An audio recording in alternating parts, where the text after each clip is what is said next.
துணையாக இருக்கிறவர் வள்ளல் பெருமான் தான். அதனால் பொதுவாக தியான பயிற்சி முகாம் எழுதி கூட தவறு தான். யார் யாருக்கு பயிற்சி கொடுக்கறது? அதனால் நம்ம உள்ள இருக்கிற அந்த உள்ளொளி தான் நமக்கு வந்து உதவி செய்யணும் அவரை நெருங்குவதற்கு. அவருடைய அனுகிரகத்தால் தான் அவரை நாம் அணுக முடியும். அதனால்தான் மணிவாசக பெருமான் அவன் அருளாலே அவன் தாள் வணங்கி அப்படின்வாரு. இப்போ முதற்கட்டமாக யார் இந்த வள்ளலார், யார் இந்த வள்ளலார், இதை 2 பாகமாக ஐயா சோளிங்கர் ராணிப்பேட்டைக்கு பக்கத்தில் இருக்க SN ரவிக்குமார் ஐயா அவர்கள், இவங்க ஸ்ரீராம் காலேஜில் லெக்சராக இருந்திருக்காங்க. 4 வருஷமாக இருந்தாங்க. அதனால் இந்த இடம் நல்லா தெரியும்.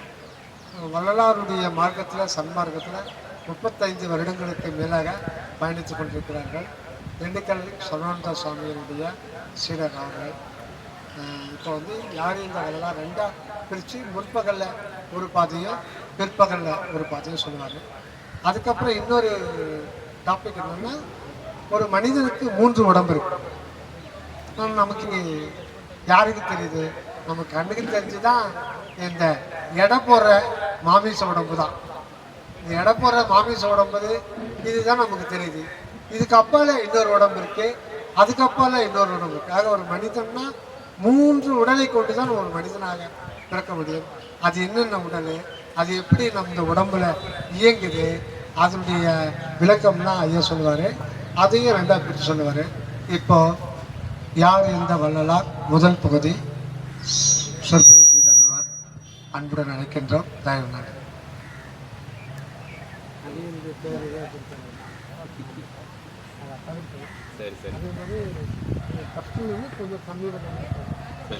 முதல்ல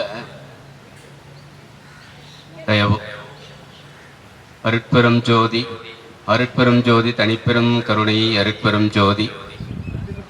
எல்லா உயிர்களும் இன்புற்று வாழ்க, வள்ளல் மலரடி வாழ்க வாழ்க.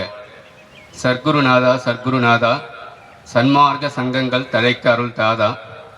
திருவருட்பிரகாச வள்ளலார் திவ்ய திருவடிகளே சரணம் சரணம் சரணம்.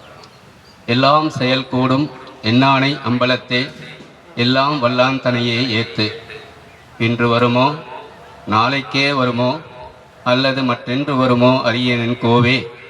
துன்று மல வெம்மாழையற்று வெளிக்குள் வெளிகடந்து சும்மா இருக்கும் சுகம். குற்றம் புரிதல் எனக்கு இயல்பே, குணமாக கொள்ளல் உனக்கு இயல்பே. சிற்றம்பளவா இனி சிறியேன், செப்பும் முகமன் யாதுளது. தெற்றண்டடியேன் சிந்தைதனை தெளிவித்து, அச்சம் துயர் தீர்த்து இற்றற்போதே அருட்ஜோதி ஈகைத்தருணம் இதுவாமே. ராமலிங்காய நம.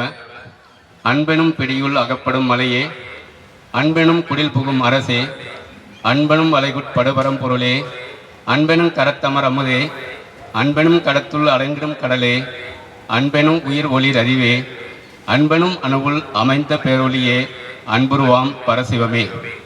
பாட்டுவித்தால் பாடுகின்றேன், பணிவித்தால் பணிகின்றேன், பதியனினை கூட்டுவித்தால் கூடுகின்றேன், குழைவித்தால் குழைகின்றேன், குறித்த ஊனை ஊட்டுவித்தால் உண்கின்றேன், உறங்குவித்தால் உறங்குகின்றேன், உறங்காது என்றும் ஆட்டுவித்தால் ஆடுகின்றேன். அந்தோ இச்சிறியனால் ஆவதென்னே. அப்பா நான் வேண்டுதல் கேட்டு அருள் புரிதல் வேண்டும், ஆறுயிர்கெல்லாம் நான் அன்பு செயல் வேண்டும். எப்பாரும் எப்பதமும் எங்கனும் நான் சென்றே, எந்த நினது அருட்புகழை இயம்பிடல் வேண்டும். செப்பாத மேனிலை மேல் சுத்த சிவமார்க்கம் திகழ்ந்தோங்க அருட்ஜோதி செலுத்திடல் வேண்டும். தப்பேது நான் செய்யணும் நீ பொறுத்தல் வேண்டும், தலைவனினை பிரியாத நிலைமையும் வேண்டுவனே.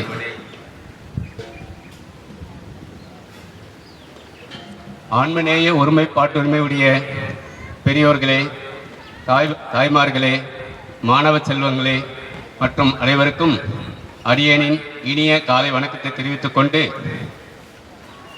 வேப்பம்பட்டு பெருமாள் பட்டு மத்திய மாநில ஓய்வூதியர்கள் நலவாழ்வு சங்கமும் தயவு ஒளி தெய்வீக சிந்தனை மன்றம் இணைந்து நடத்தும் இந்த உள்ளொளி தியான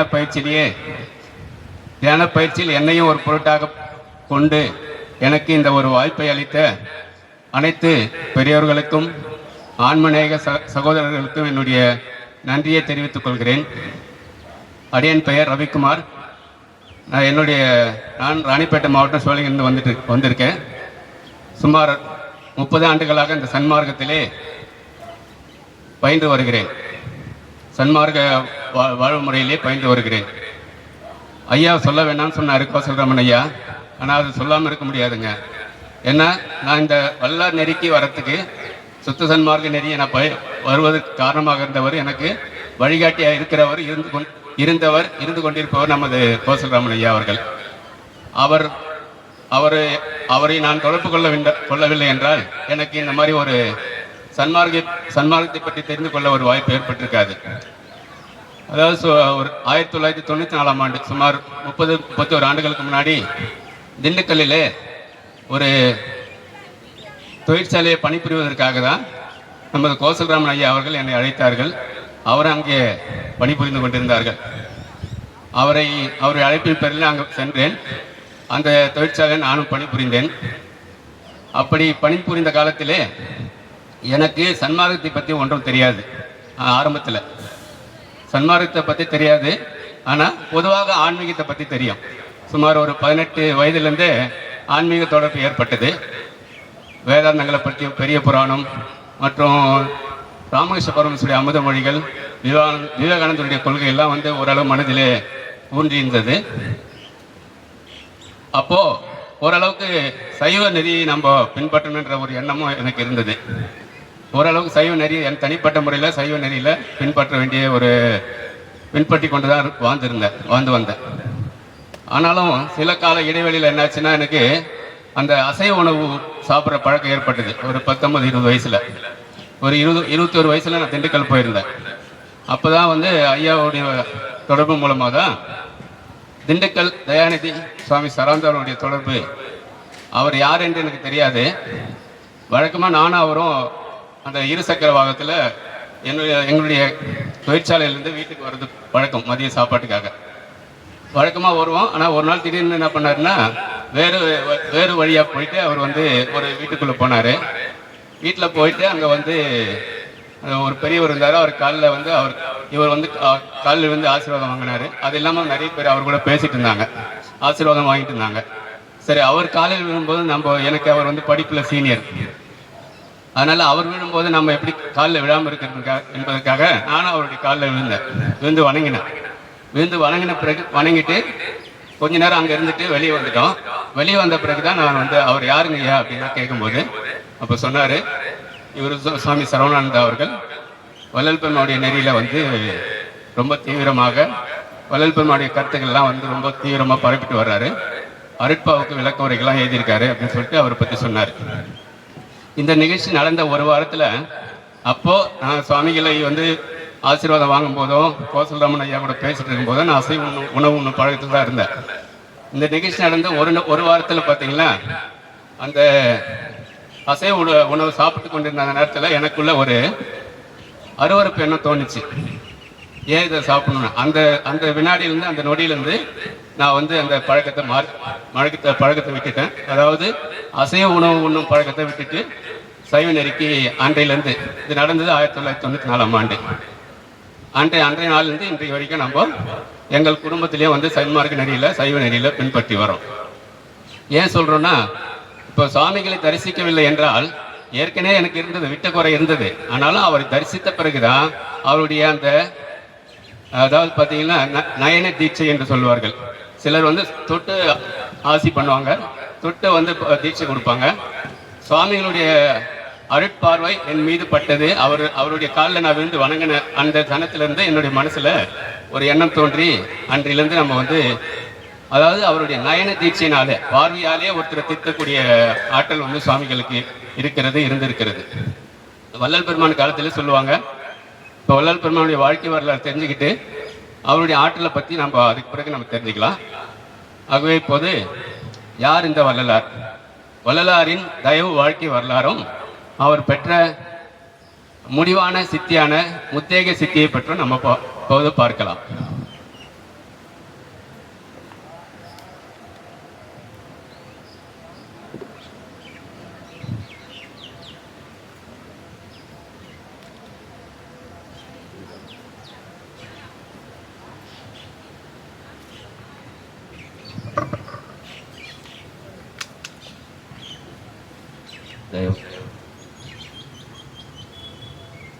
ராமலிங்க அடிகள் என்று சொல்லக்கூடிய போற்றக்கூடிய திருவருட்பிரகாச வள்ளல் பெருமானுடைய வாழ்க்கை வரலாறு இதை பற்றி இப்போ நம்ம வந்து பார்க்க போகிறோம். பூலோக கைலாசம் என்று அழைக்கப்படுகின்ற சிதம்பரத்துக்கு வடக்கே சுமார் 20 மைல் தொலைவு அல்லது 30 கிலோமீட்டர் தொலைவிலே மருதூர் என்ற ஒரு கிராமம் இருக்கிறது. அந்த கிராமத்திலே ராமைய பிள்ளை சின்னம்மையர் என்ற தம்பதியர் எளிமையான ஒரு வாழ்க்கையை வாழ்ந்து வருகிறார்கள். அவர்களுக்கு சபாபதி பிள்ளை, சபாபதி, பரசுராமர், சுந்தராம்பாள், உண்ணாமலை என்று ஏற்கனவே 4 குழந்தைகள் இருக்கிறார்கள். அவங்க குடும்பத்திலே ஐந்தாவது பிள்ளையாக தோன்றியவர் வள்ளல் பெருமான், அதாவது ராமலிங்கம் என்று சொல்லக்கூடிய திருவருட்பிரகாச வள்ளலார். அந்த வள்ளல் பெருமானுடைய அவர் கரு உருவான விதத்திலே ஒரு பெரிய ஒரு சிறப்பு இருக்கு. அதாவது கருவில் கலந்த துணையை என்று வள்ளல் பெருமான் வந்து ஒரு பாடல்ல சொல்லுவார். இறைவன் அவரோட எப்போ கலந்தார் பார்த்தீங்கன்னா, தாய் கருப்பையில எப்போ அவர் கருவாக உருவாக தொடங்கினாரோ அன்றைக்கே அவருடைய அந்த கருவோட இறைவன் வந்து கலந்துட்டார் என்று பாடுகிறார். அப்போ அந்த கருவில் கலந்த துணையை என்பதற்கான அதற்கு என்ன பொருள் என்பதை பற்றி நாம் பார்க்க போறோம். ஏற்கனவே 4 பிள்ளைகளோட வாழ்ந்து வருகிறார்கள். இவர் ராமைய பிள்ளை பார்த்தீங்கன்னா ஒரு சிவபக்தர். சிதம்பரத்துக்கு அருகில் இருக்கிறதுனால அடிக்கடி சிதம்பரம் சென்று விடுவார். குறிப்பிட்ட அந்த நாளிலே மார்கழி மாதம் திருவாதிரை நட்சத்திரம், அதாவது அன்றைக்கு பார்த்தீங்கன்னா சிதம்பரத்தில் ஆருத்ரா தரிசனம் காட்டுகிறார்கள். ஆருத்ரா தரிசனம் என்றது ரொம்ப ஒரு சிறப்பான ஒரு நிகழ்வானது. சிதம்பரத்தில் எல்லா சிவாலயங்களும் நடைபெறும். அதில் சிதம்பரத்தில் நடைபெறுறது ரொம்ப சிறப்பான வழிபாடு. அதுக்கு தவறாமல் ராமைய பிள்ளை சென்று விடுவார். அந்த குறிப்பிட்ட நாளில் ராமைய பிள்ளை சிதம்பரம் சென்றிருக்கிறார். அப்போது சின்னம்மையார் மட்டும் வீட்டில் இருக்கிறார். அப்போ சின்னம்மையாருடைய வீட்டில் ஒரு யோகி, சிவயோகியார் வருகிறார். அந்த சிவயோகியருக்கு வந்து பசிக்காக அவர் வந்து யாசித்து வருகிறார். ஏதாவது கொடுங்கம்மா என்று, ஏதாவது சாப்பிட கொடுங்கம்மா என்று கேட்கிறார் சிவயோகியார். அப்போது சின்னம்மையார் அவரை அழைத்து வீட்டில் உபசரித்து வீட்டில் இருந்த அந்த உணவை கொடுத்து அவருடைய வயிறார அவருடைய பசியை போக்குகிறார். அப்படி அந்த பசி ஆரிய சிவயோகியார் அங்கிருந்து புறப்படும் நேரத்தில் ஒரு வாக்கை அங்கே வந்து அந்த சின்னம்மையாரோட சொல்லுகிறார். அந்த வாக்கு தான் ரொம்ப முக்கியமான ஒரு வாக்கு.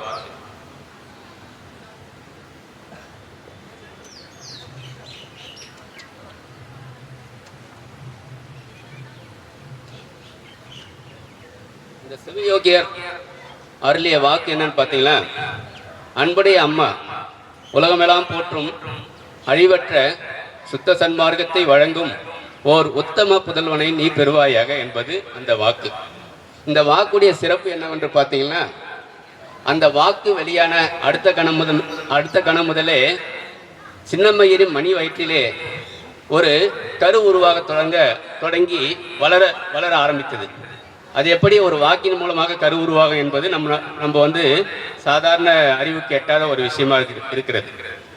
பார்த்தீங்கன்னா, ஒரு சிருஷ்டி உருவாகணும், கரு உருவாகணும்னா 5 வகையில் கரு வந்து உருவாக முடியும்.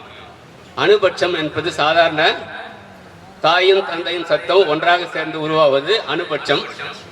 பரமாணுபட்சம் என்பது இப்போ நம்ம செயற்கை முறையில் கருத்தரிக்கிறாங்க இல்லைங்களா, அது வந்து பரமாணுபட்சம் என்று சொல்வார்கள். அது இல்லாமல் சம்புபட்சம் என்பது 3வது வகை. இது இல்லாமல் இன்னும் சிறப்பான வகைகள் வந்து இன்னும் 2 இருக்கு. விபுபட்சம், பரம விபுபட்சம் என்று 2 வகை இருக்கு. மொத்தம் 5 வகையாக ஒரு கரு வந்து உருவாக முடியும். ஒரு குழந்தை வந்து தாய் கருப்பையில் உருவாகிறது 5 வகையிலும், அதாவது கருப்பையின் மூலமாக உருவாகிறது 3 வகையும், கருப்பை இல்லாமல் சாதாரண ஒரு சாதாரண அற்ப பொருளையே கூட ஒரு குழந்தையை உருவாக்கக்கூடிய முடியும் இருக்கு. இதில் பார்த்தீங்கன்னா அணுபட்சன்றது சாதாரணமாக எல்லா மக்களும் தோன்றுவது அணுபட்ச முறையில், தாய் தந்தையுடைய சேர்க்கையினால் ஏற்படுவது அணுபட்சம். ஆனால் இந்த அதாவது பார்த்தீங்கன்னா பரமாணுபட்சம் பற்றி நம்ம சொல்றதை போகும்போது நிறைய பார்க்கிறோம். செயற்கை முறையில் கருத்தரிக்கிறாங்க. இது இப்போ வந்து ரொம்ப அதிகமாக நடந்துட்டு இருக்கு. அதுக்கெல்லாம் 3வது வந்து அசாதாரணமானது ஒன்று இருக்கு. அது பார்த்தீங்கன்னா சம்புபட்சம். சம்புபட்ச சிருஷ்டி என்று சொல்வார்கள். சம்புபட்ச சிருஷ்டி என்பது ஒரு யோகியோ அல்லது ஒரு ஞானியோ ஒரு வாக்கு வெளியான அடுத்த கணம் முதல் தாயின் கருப்பையிலே அந்த கரு உருவாக தொடங்கிடும். அப்படிதான் அந்த வந்தவர் வேறு யாரும் இல்லை, எல்லாம் வல்ல இறைவன் தான் அந்த சிவயோகியர் வடிவிலே வந்திருக்கார். அவர் உலகத்துக்கு ஒரு ஒரு சித்தரை அல்லது உலகத்தை திருத்தக்கூடிய ஒருத்தரை தோற்றுவிக்கணும் என்று எண்ணம் கொண்ட போது அவரே வந்து ஒரு சிவயோகியர் வடிவில் வந்து அந்த அம்மா கிட்ட யாசகம் கேட்கிறார். அந்த அம்மாவும் அந்த அவரை அழைச்சி அவரை வந்து அவருக்கு வசியா, அதாவது பார்த்தீங்கன்னா அவருடைய வயிற்று பசி அல்லது வயிற்று பசியை புற உணவால் நீக்குகிறார். அந்த பசியை ஆறி அந்த மன திருப்தியோடு அந்த வாக்கு வெளியிடுறார். அந்த வாக்கு தான் அது. அன்புடைய அம்மா உலகமெல்லாம் போற்றக்கூடிய சுத்த சன்மார்க்கத்தை வழங்கும் ஒரு உத்தம புதல்வனை பெறுவாயாக. அந்த வாக்கு வெளியான அடுத்த கணம் முதல் அந்த கரு வந்து உருவாக தொடங்கியது. இது நடந்தது எந்த நாள்னு பார்த்தீங்கன்னா 1822ஆம் ஆண்டு, அதாவது பார்த்தீங்கன்னா சித்திரபான ஆண்டு, தமிழ் சித்திரபான ஆண்டு, மார்கழி மாதம், திருவாதிரை திருநாள் அன்னைக்கு தான் பார்த்தீங்கன்னா இங்கிருந்து ராமைய பிள்ளை, வல்லாருடைய அப்பா ராமைய பிள்ளை சிதம்பரத்தில் இருக்காரு. ஆனால் இறைவன் வந்து சின்னம்மையரை தேடி வீட்டுக்கு வந்திருக்காரு. வந்து அந்த வாக்கு வெளியிட்டு அங்கிருந்து அதை வந்து அந்த கரு உருவாக தொடங்கியதுன்னு சொல்கிறோம் இல்லையா. இது நடந்து மார்கழி மாதம். மார்கழி மாதத்துலேருந்து 10வது மாதம் நீங்கள் எண்ணி பார்த்தீங்கன்னா மார்கழி, தை, மாசி, பங்குனி, சித்திரை, வைகாசி, ஆனி, ஆடி, ஆவணி, புரட்டாசி. 10வது மாதம் பார்த்தீங்கன்னா புரட்டாசி மாதம். ஆகவே அப்படி மார்கழி மாதத்தில் உருவாகி தொடங்கிய அந்த கரு முறையாக வளர்ந்து உலகத்துக்கு ஒரு குழந்தையாக பெற்றது பார்த்தீங்கன்னா புரட்டாசி மாதம் மகாலய அமாவாசை என்று சொல்லக்கூடிய புரட்டாசி அமாவாசை என்று 3வது நாள், அதாவது பிறை தோன்றும் அந்தி வேலை, 3ஆம் பிறைன்னு சொல்கிறோம் இல்லைங்களா. அந்த 3ஆம் பிறை வந்து பார்த்தீங்கன்னா அமாவாசை வந்து 3ஆம் நாள். அதாவது அமாவாசை ஒரு திதி, அதுக்கடுத்து பிரதமை, அதுக்கடுத்து துவிதி என்றது 2வது திதி. அன்னைக்கு மாலை வேலையில தான் வந்து பிறை தோன்றும், 3ஆம் பிறை. அந்த 3ஆம் பிறை தோன்றும் அந்தி வேலையில் தான் உலகத்தையே திருத்த இறைவனால திட்டமிடப்பட்டு வரவிக்கப்பட்ட இறைவன் மனித வடிவில் அந்த குழந்தை வடிவில் தோன்றியது. பார்த்தீங்கன்னா புரட்டாசி மாதம் 21ஆம் தேதி, அதாவது மகாலய அமாவாசையுடைய 3ஆம் நாள், துவிதியை நட்சத்திரத்தில் அந்தி தோன்றும் ஒரு அந்தி வேலையில் சுமார் ஒரு 6 மணிலேருந்து 6:30 மணிக்குள்ளாக தான், ஒரு 6:15 6:18 அந்த நேரத்தில் ஒரு குழந்தை பிறக்குது. அந்த குழந்தைக்கு வந்து தாய் தந்தையர் ராமலிங்கம் என்று பெயர் சூட்டுகிறார்கள். அவர் தான் பிற்காலத்தில் திருவருட்பிரகாச வள்ளலார் என்று போற்றக்கூடிய நம்முடைய வள்ளல் பெருமானார். இது பார்த்தீங்கன்னா நடந்தது புரட்டாசி மாதம். அது தமிழ் ஆண்டு பார்த்தீங்கன்னா சுபான ஆண்டு, 1823ஆம் ஆண்டு சுபான ஆண்டு, புரட்டாசி மாதம் 21ஆம் தேதி இந்த வந்து குழந்தை வந்து ராமலிங்கம்ன்ற பெயரோட இந்த குழந்தை வந்து பிறந்தது. இப்போ இவர் வந்து இறைவனால் வருவிக்க உற்றவர். வள்ளலார் வந்து மற்ற மாதிரி பிறக்கலையா, அல்லது மற்ற ஞானிகளை போல வள்ளலார் வந்து பிறக்கலையா, இவர் மட்டும் ஏன் நம்ம வருவிக்க உற்றவர்னு சொல்கிறோம். பார்த்தீங்கன்னா மற்றவங்களாம் வந்து யாருக்கும் வந்து வருவிக்க உற்றான்னு சொல்ல மாட்டாங்க. அவதார நாள், பிறந்த நாள், அல்லது வந்து பார்த்தீங்கன்னா அவருடைய பிறந்தநாள் அவதார நாள் என்ற பெயரில் சொல்லுவாங்க. ஆனால் வள்ளலாருடைய பிறந்தநாளை வந்து நம்ம வந்து சாதாரணமாக அவதார நாள்னோ பிறந்த நாளோ என்று சொல்லக்கூடாது. அவரை வருவிக்க உற்ற நாள் என்று நம்ம சொல்கிறோம். அதான் வழக்கத்தை சொல்கிறோம். அது சொல்கிறதுக்கு காரணம் அவருடைய பாடலே இருக்குது. அவர் ஒரு பாடலில் சொல்கிறார், திருவருட்பாவில், அகத்தே கருத்து புறத்தே வெளுத்திருந்த உலகர் அனைவரையும் சகத்தே திருத்தி சன்மார்க்க சங்கத்தை அடைவித்திட அவரும் இகத்தே பருத்தை பெற்று மகிழ்ந்திருக்கின்றே என இந்த உகத்தே இறைவன் வருவிக்க உற்றேன் அருளை பெற்றேனே. எத்தனையோ நம்ம பாடல்கள் இருக்கு, எத்தனையோ தேவாரம், திருவாசகம், பெரிய பெரிய சைவ திருமுறைகள்லாம் இருக்கு. எந்த பாடல்லையாவது இறைவனால வருவிக்க உற்றேன்ற வாசகம் இருக்கான்னு பார்த்தீங்கன்னா இல்லை. ஏன்னா வந்து அவர்கள் தான் தோன்றாங்க, தன்னுடைய முயற்சியால, அவர்கள் தன்னுடைய ஆற்றலாத முயற்சியால சித்தால இறைவனை அடையணும்னு நினைச்சாங்க. ஆனால் இறைவனே ஒரு மனித உரு கொண்டு தோன்றியது யார் பார்த்தீங்கன்னா ராமலிங்க வள்ளலார்ன்ற வடிவில். ஏன் தோன்றினாரு? ஏன் இது வரைக்கும் இந்த ஞானிகளால் சாதிக்க முடியாததை செய்ய முடியாத இவர் என்ன செஞ்சாரு அப்படின்றது நமக்கு வந்து ஒரு கேள்வியாக தோணும். இவர் வந்து பார்த்தீங்கன்னா உலகத்துக்கு ஒரு புது மார்க்கத்தை ஏற்படுத்தினார். அவர் ஏற்படுத்திய மார்க்கத்தை பற்றி நம்ம பிற்பகுதியில் பார்க்க போகிறோம். இப்போ அவர் வந்ததுடைய நோக்கம் அவருடைய பாடலை வச்சே நம்ம சொல்கிறோம். இறைவனால வருவிக்க உற்றேன் அருளை பெற்றேன் என்று சொல்லும்போது இவர் மற்ற ஞானிகளைப் போல சித்தர்களைப் போல பெரியோர்களைப் போல அவர் பிறந்து வளர்ந்து வந்தார்னு சொல்ல முடியாது. இறைவனே திட்டமிட்டு தான் இறைவனே வந்து மனித வடிவில் அல்லது இறைவனுடைய ஒரு பிள்ளையாக வள்ளல் பெருமான் வந்து வருவிக்க விட்டுறார். அதனால தான் ராமலிங்க பிள்ளை அவர் தோன்றிய மரபுலேயே பார்த்தீங்கன்னா பிள்ளை என்ற மரபில் வந்திருக்காரு. அப்போ அந்த பிள்ளைன்றது வந்து இறைவனுடைய பிள்ளையாகவும் நம்ம எடுத்துக்கலாம். இது நடந்தது பார்த்தீங்கன்னா அவர் பிள்ளையாக அவதரித்தது அல்லது வருவிக்க விட்டுறது 1823ஆம் ஆண்டு புரட்டாசி மாதம் 21ஆம் நாள் அவர் குழந்தையாக பிறந்துட்டார். அதாவது குழந்தையாக தாய் வயிற்றிலிருந்து வெளியே வந்துட்டார். ஆனால் அவங்களுடைய மரபில் பார்த்தீங்கன்னா பிறந்த உடனே பேர் வைக்கிற மரபு கிடையாது. அவங்க பார்த்தீங்கன்னா ஒரு 5 மாதம் தான் வந்து சிதம்பரத்தை கொண்டு போய் தான் குழந்தைக்கு பேர் வைக்கிற வழக்கம். அப்படி வந்து என்ன பண்ணுறாங்கன்னா இவங்க வந்து ஒரு நல்ல நாள் பார்க்குறாங்க. அதாவது ஒரு சுப நாளாக பார்த்து சிதம்பரத்துக்கு எல்லாரும் வந்து இவர் 5 மாத குழந்தையாக இருக்கிற வள்ளல் பெருமான் அந்த கைக்கு வந்து எடுத்துக்கிட்டு எல்லாம் சிதம்பரம் போகிறாங்க. சிதம்பரத்தில் போயிட்டு அந்த சிதம்பர தரிசனம்னு சொல்லக்கூடிய சிதம்பர தரிசனத்தை பார்க்கும்போது அதாவது அந்த அந்த சிலைக்கு முன்னால் பார்த்தீங்கன்னா அந்த திருவுருவ சிலைக்கு முன்னாடி இருக்கிற அந்த திரைகள்லாம் விளக்கப்பட்டு கற்பூர ஆரத்தி காட்டுறாரு தீட்சிதர். அந்த கற்பூர ஆரத்தியை பார்த்த உடனே எல்லாருக்கும் கற்பூர ஆரத்தி தான் தெரியுது, தீபம் தான் தெரியுது. ஆனால் வள்ளலார் மட்டும் அந்த குழந்தை மட்டும் 5 மாத குழந்தை, அந்த அந்த வயது அந்த பருவத்தை தான் நம்ம கவனிக்கணும். 5 மாத குழந்தையா இருக்கிற அந்த குழந்தை அம்மாவுடைய மடியில் இருக்கிற குழந்தையானது அந்த கற்பூர ஜோதியை கண்ட உடனே கலகலன்னு சிரிச்சது. இது வந்து வரலாற்றில் இருக்கு. இதில் வந்து நம்ம வந்து அதிகப்படியாக எதுவும் சொல்லலை, வரலாற்றில் இருக்கு. வள்ளல் பெருமானுடைய பாடல்லாம் இருக்கு. இது நடந்து 5 மாதம். ஆனால் சுமார் 40 ஆண்டுகளுக்கு பிறகு, அதாவது 40-45 வயதிலே திருவருட்பா எழுதும்போது திருவருட்பாவிலே ஒரு பாடல் அருள் விளக்க மாலை என்ற ஒரு தலைப்பில் 100 பாடல்கள் கொண்ட ஒரு தொகுப்பில் ஒரு பாடல் சொல்றாரு. 44வது பாடலாக அந்த பாடல் வருகிறது. அந்த பாடலை நான் இப்போ சொல்றேன்.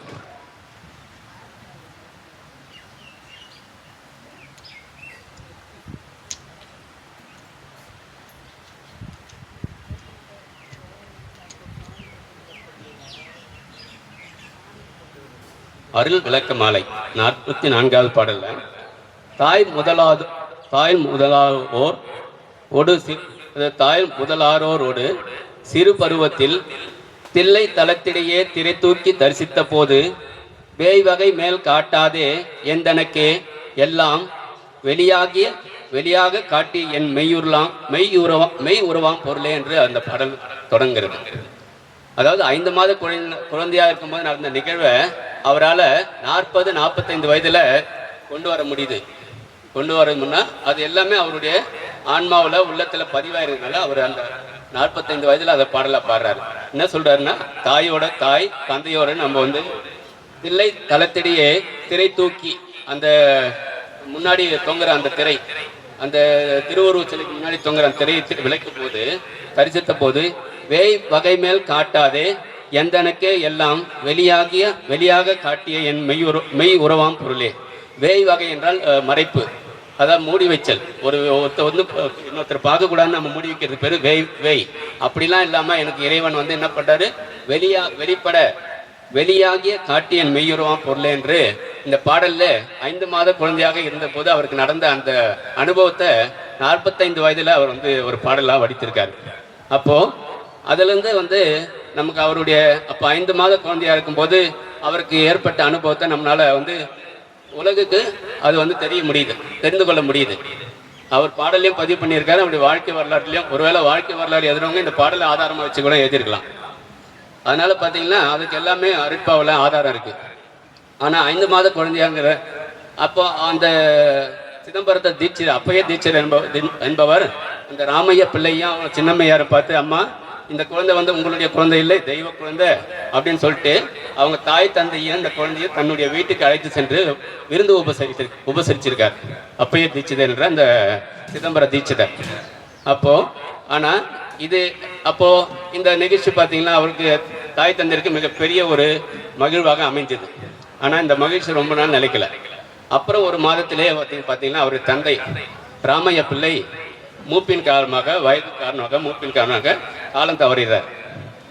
அந்த 6 மாத குழந்தையா இருக்கும்போது இந்த அம்மா சின்னம்மையார் 5 குழந்தைகளை வைத்துக்கொண்டு அந்த கிராமத்திலே நம்ம எதுவும் பிழைக்க முடியாதுன்னு என்ன பண்ணுறாங்க அப்படின்னா, அவருடைய தாய் வீடு ஆகிய சென்னைக்கு அருகில் பொன்னேரி சின்ன காவனம் என்ற இங்கே தான் பார்த்தீங்களா பொன்னேரியில் கும்மிடிப்பூண்டி அருகில் பொன்னேரி என்ற பகுதியில் சின்ன காவனம் என்ற ஊர். அந்த ஊர் பார்த்தீங்கன்னா வள்ளல் பெருமானுடைய தாய் மாமன் ஊர். அந்த அம்மாவுக்கு தாய் வீடு அங்கே வந்துடுறாங்க 6 மாத குழந்தையா இருக்கும்போது. அங்கே தன்னுடைய அண்ணனுடைய வீட்டில் தாய் வீட்டில் சில காலம் இருக்காங்க. அங்கேயும் அவங்களால தொடர்ந்து இருக்க முடியல.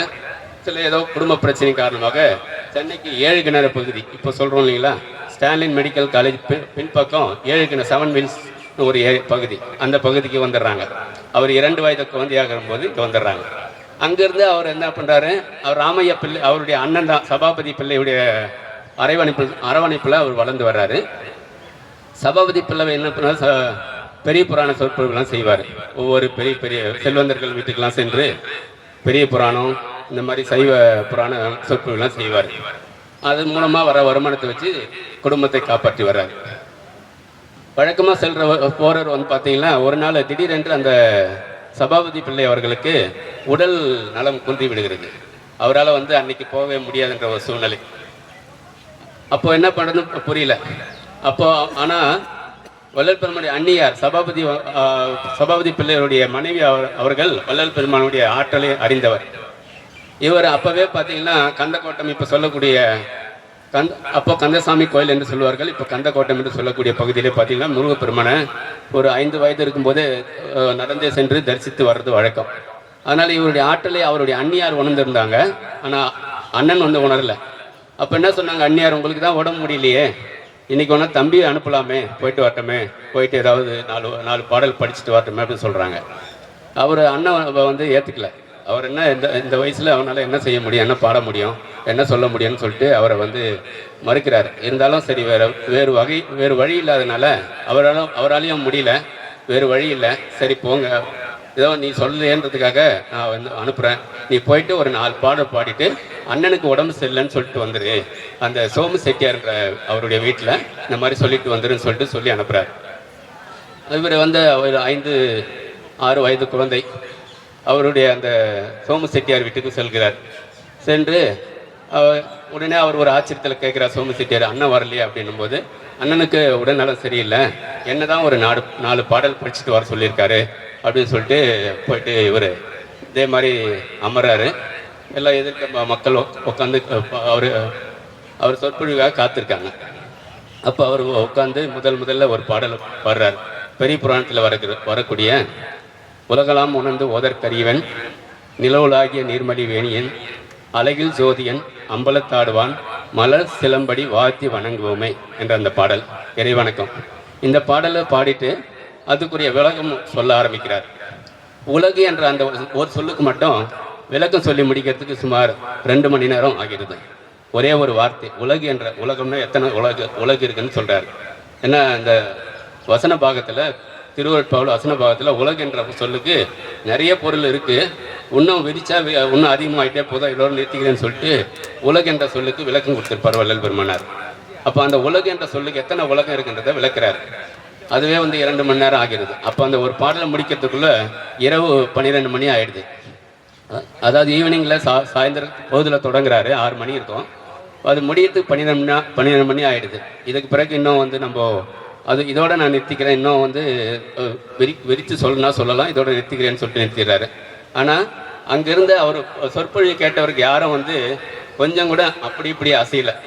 அப்படியே அவரையே பார்த்துட்டு இருக்காங்க, அவருடைய பேச்சையே கேட்டுருக்காங்க. சோமு செட்டியாருக்கு ரொம்ப ஆச்சரியமாயிடுது. உங்கள் அண்ணன் சொற்பொழிவு செய்யும்போது கூட யாரும் இந்த அளவுக்கு ஆர்வத்தோடு கேட்க மாட்டாங்க, இந்த வயதில் இவ்வளோ ஒரு சிறப்பான சொற்பொழிவை நாங்கள் கேட்டதே இல்லைன்னு சொல்லிட்டு அவர் என்ன சொல்கிறாரு அப்படின்னா, அவருக்கு நிறைய பண முடிப்பு அதெல்லாம் கொடுத்து அனுப்புகிறாரு. ஆனால் வள்ளலார் அந்த வயசுலே பணத்தின் மேலே பொருள் மேலே ஆசை இல்லாதனால அந்த பணத்தெல்லாம் வர வழியிலே கிணற்றிலே கேணியிலே எறிந்தேன்னு சொல்லிட்டு சொல்லுவார். பணத்தின் மேல் ஆசை இல்லை, கிடைத்த பணத்தை கேணியிலே எறிந்தேன் கிணத்திலே என்றேன்னு ஒரு பாடலை சொல்கிறார். அப்படிலாம் அது அவர் வந்து பற்றில்லாத அப்படி வீட்டுக்கு வந்துடுறாரு. வீட்டுக்கு வந்துட்டு அன்னைக்கு இரவு நேரமானதான் தூங்கிடுறாங்க. மறுநாள் வந்து சோமு செட்டியாரே வந்து சபாபதி பிள்ளை வீட்டுக்கு வர்றாரு. வந்துட்டு உங்களுக்கு என்ன வேணுமா நீங்கள் கொடுத்துட்றேன் வாங்கிங்க, ஆனால் இனிமேப்பட்டு உங்கள் தம்பியும் அனுப்புங்க, அவருடைய சொற்பொழிவு கேட்கறதுக்கு மக்கள்லாம் ரொம்ப ஆர்வமாக இருக்காங்க அப்படின்னு சொல்கிறாரு. இவருக்கு வந்து சபாபதி பிள்ளைக்கு ரொம்ப ஆச்சரியம். நம்ம வந்து இவ்வளோ காலமாக பெரிய புராணம் படிச்சிருக்கோம், எத்தனையோ படித்து எவ்வளோ அனுபவத்தோடு நம்ம பேசுகிறோம். நம்ம பேச்சுக்கு வந்து மக்கள் ஓரளவு தான் ரசித்து கேட்குறாங்க.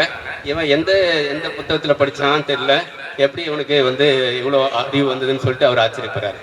இதுதான்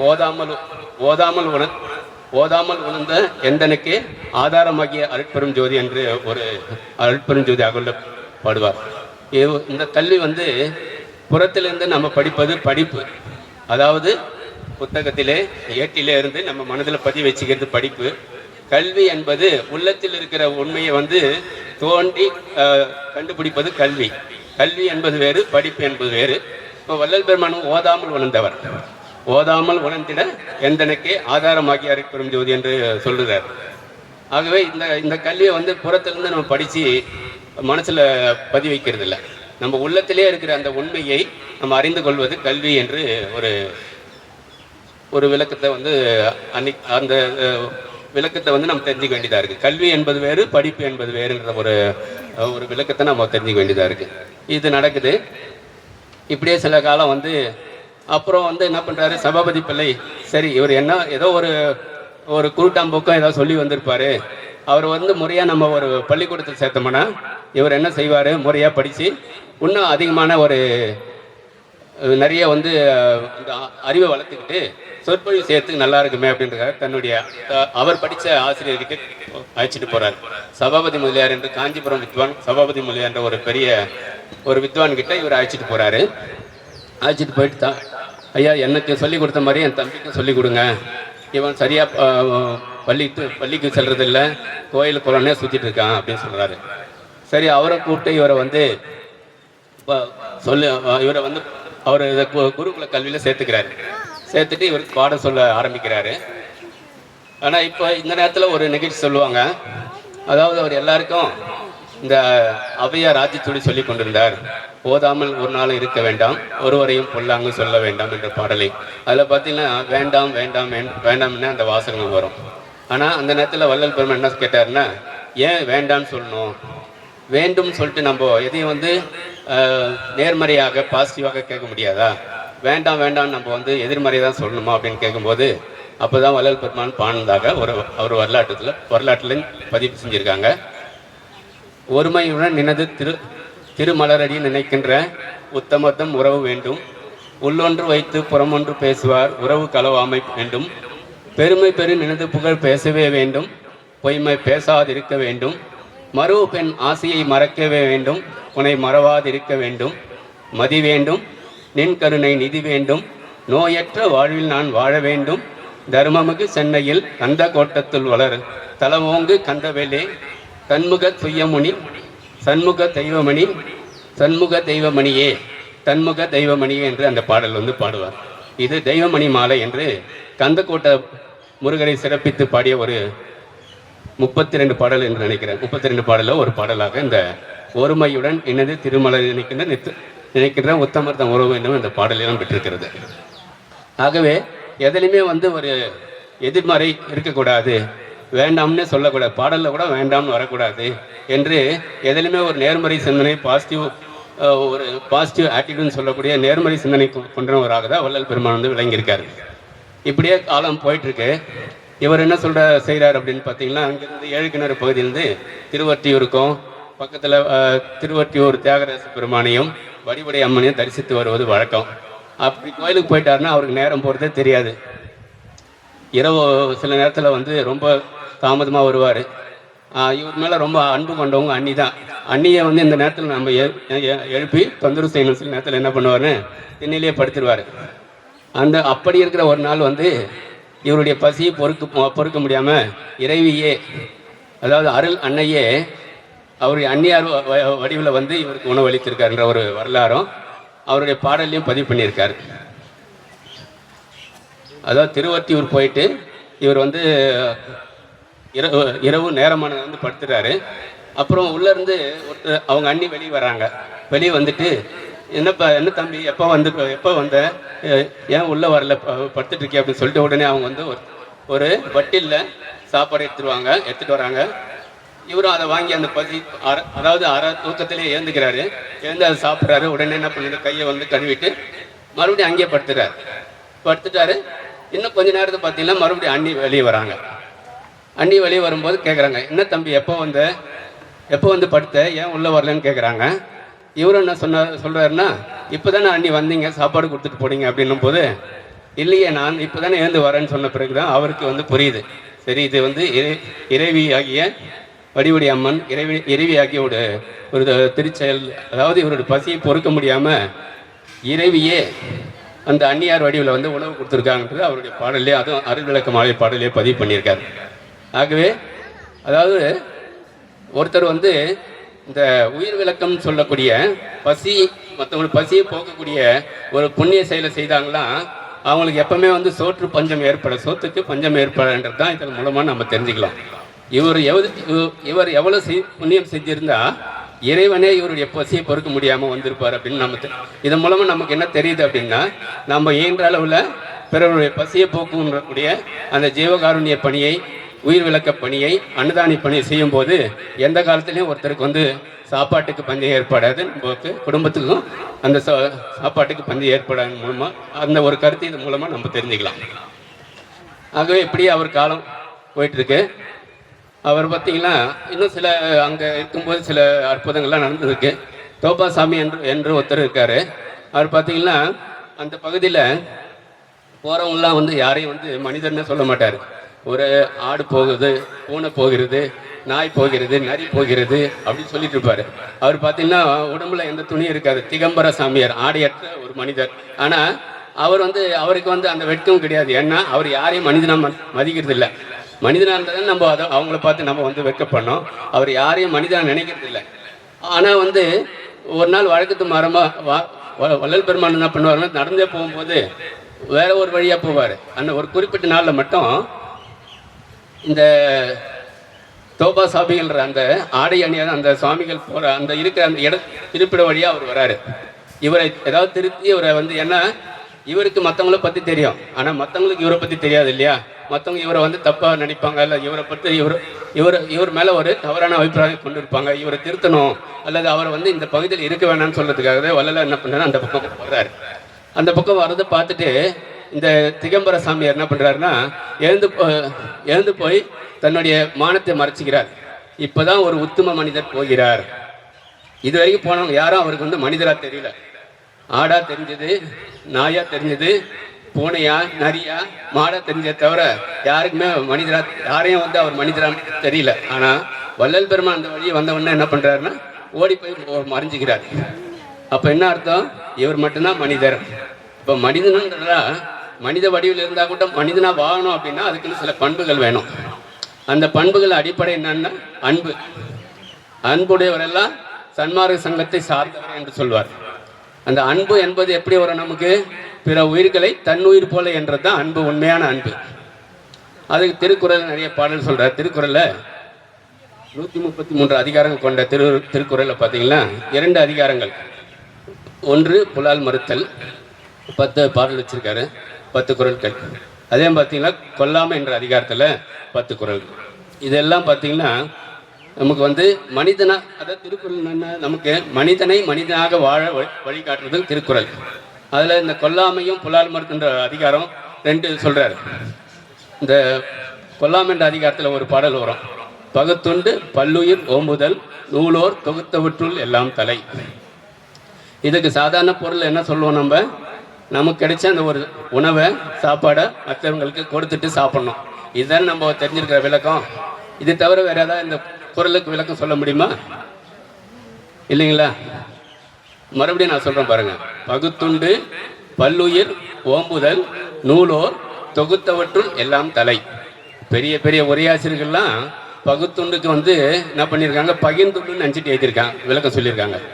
பகிர்ந்து உண்ணுதல் என்பது வேறு, பகுத்து உண்ணுதல் என்பது வேறு இல்லைங்களா? பகுத்தறிவுன்னு சொல்கிறோம். நல்லது எது கெட்டது எதுன்னு தெரியுது தானே பகுத்தறிவு. இடையில ஒரு பிரேக் கொடுங்க.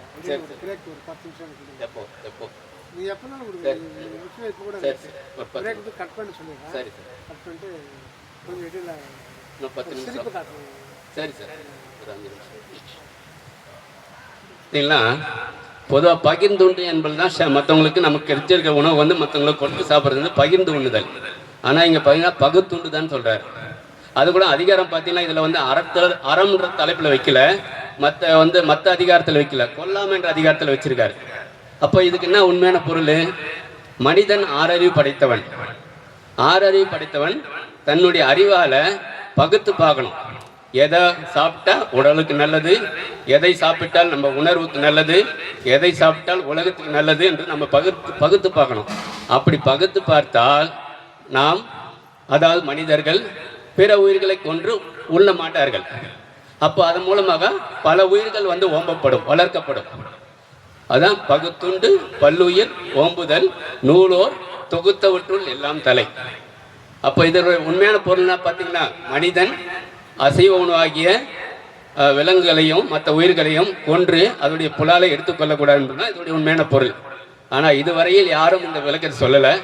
இந்த விளக்கத்தை எனக்கு சொன்னவர் அல்லது பொதுவான ஒரு இடத்துல சொன்னவர் பார்த்தீங்கன்னா டாக்டர் எம்ஏ ஹுசைன் என்ற ஒரு முஸ்லீம். அதாவது அவர் பிறப்பால் ஒரு இஸ்லாமிய இருந்தாலும் சன்மார்க்க நெறியில் தான் பின்பற்றுறாரு. இவர் பெரிய ஒரு வெஜிடேரியன் கான்ஃபரன்ஸில் இந்த குரலை சொல்லி இதுக்கு விளக்கம் சொல்கிறார். இந்தியன் நேஷனல் வெஜிடேரியன் காங்கிரஸ் நினைக்கிறேன், அதில் சொல்கிறார். அவர் வந்து டாக்டர் எம்ஏ ஹுசைன், சித்த மருத்துவர், சன்மார்க்க நெறியை பின்பற்றி வாழ்பவர். அப்போது இவ்வளோ பெரிய உரையாசிரியர்கள்லாம் இருந்திருக்காங்க, யாருமே இந்த உரையை சொல்லி. ஏன்னா அவங்களுக்கு அவ்வளோதான் புரிஞ்சுது. அதாவது அவங்க வந்து அவங்களுடைய கண்ணோட்டம் தான் அதை பார்க்குறாங்க. ஏன்னா அந்த வார்த்தையை நீங்கள் எடுத்து பார்த்தா கூட பகுத்துண்டு என்பது வேறு, பகிர்ந்துண்டு என்பது வேறு. இது அதே கொல்லாமலே இன்னொரு பாடல் சொல்கிறார். என்ன சொல்கிறார் பார்த்தீங்கன்னா, ஒன்றாக நல்லது என்பது கொல்லாமை கோரல், மற்றது பொய்யாமை அப்படின்னு சொல்றாரு.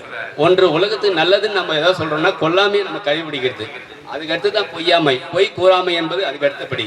அதாவது வாய்மை சொல்றீங்களா, பொய் கூறாமை இருக்கிற வாய்மை என்பது எதுக்கு பின்னாடி, கொல்லாமைக்கு பின்னாடி தான் சொல்லிட்டு அதே கொல்லாமை என்ற அதிகாரத்தில் சொல்றாரு.